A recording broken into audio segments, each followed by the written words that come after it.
pratiques actuelles, elles sont le résultat d'un cheminement intellectuel et puis aussi d'un historique. On est arrivé dans une période de notre carrière professionnelle où l'aspect économique arrive au second plan parce qu'on n'a plus d'investissement. On est intégré dans notre territoire. Le siège de la ferme il est à 1000 mètres d'altitude et puis il y a des parcelles qui sont sur les Hauts-de-Chaume à 1350 mètres d'altitude et du coup on transhume. Et cette transhumance elle se fait à pied ou en VTT à leur vitesse et tout sera sans bruit. On a une réflexion par rapport à la gestion et la préservation des prairies. Donc sur notre ferme, on a choisi d'abaisser le nombre d'animaux.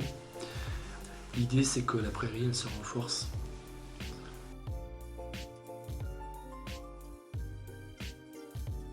Donc, comme je suis herboriste, je prends le temps de faire des petites crèmes avec du calendula, du jardin, pour leur soigner les mamelles irritées ou des grosses plaies faites avec du barbelé.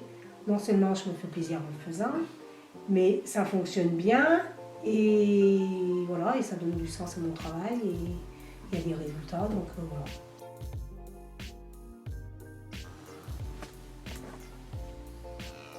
voilà.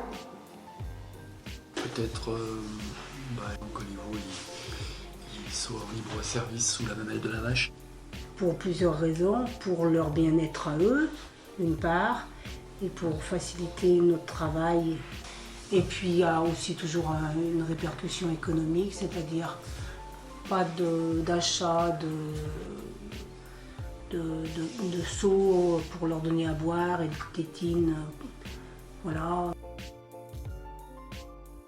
C'est plaisant de voir un troupeau avec un troupeau où il y a des animaux de différentes tailles et sexes, voilà, ça fait comme une grande famille, quoi. Et on a constaté que les vaches ne revenaient plus en chaleur, que c'était plus efficace avec le taureau.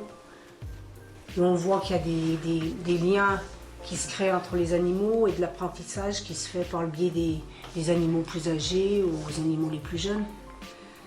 Chose qu'on ne nous a jamais appris, mais si on l'avait fait depuis le début, je pense qu'on aurait acquis une espèce d'intelligence collective dans le troupeau.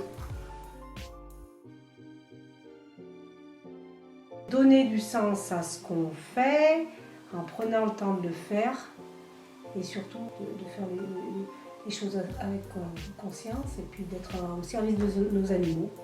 Et le fait d'avoir des pratiques agricoles qui sont plus sereines avec nos troupeaux, ça permet aussi de ramener de la douceur, parce que je pense que le monde agricole, aujourd'hui, dans sa globalité, il a besoin de douceur.